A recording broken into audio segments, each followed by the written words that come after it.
এটি 1 HP একটি motor.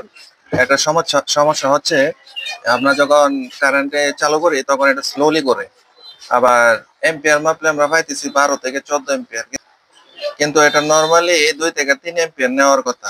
কিন্তু এটা কিভাবে আমরা রিপেয়ার করবো সেটাই আপনাদেরকে দেখিয়ে দেব। প্রথমে আমি কানেকশন করি নিউট্রালে রানিং স্টার্টিং দুইটা একসাথে হয়ে কলিং ওভারলোড ব্যবহার করা হয়েছে। ওভারলোড মানে এটা গরম হলে এটা মোটরটাকে অফ করে দেওয়া, যাতে মোটরের কয়েলগুলি না জ্বলে। সেজন্য আমরা রানিং নিউট্রালের আলাদা করে তারপর আমরা কন্টিনিউ করব যে আমার লাইনটি ঠিক আছে কিনা। এখান থেকে ধরা যাচ্ছে আমি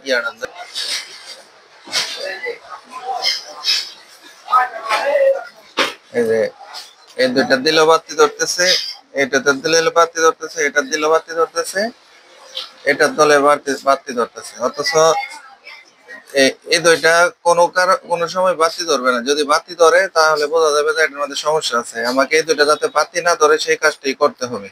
সেই কাজটি করতে গেলে রানিং স্টার্টিং আলাদা করতে হবে।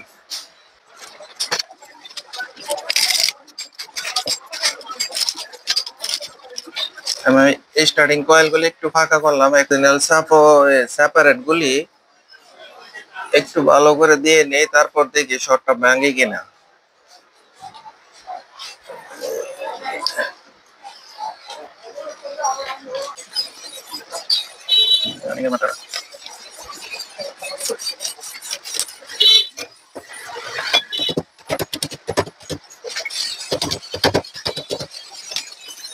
আমরা নতুন করে সেপারেটটি দেওয়ার পর এখন আমরা টেস্ট করে দেখি যে শর্টটি ছিল ওই শর্টটি ভাঙলো কিনা।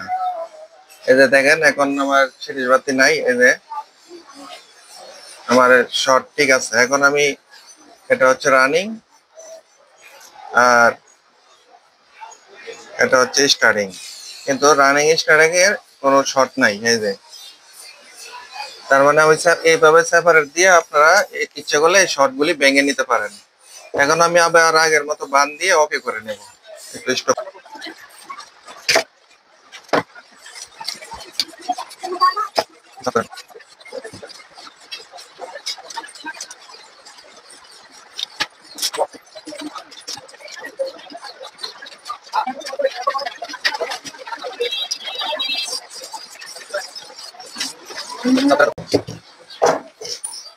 এখন আমি বান দিলাম, বান দিয়ে ওকে করলাম। এখন আমি এটাকে আবার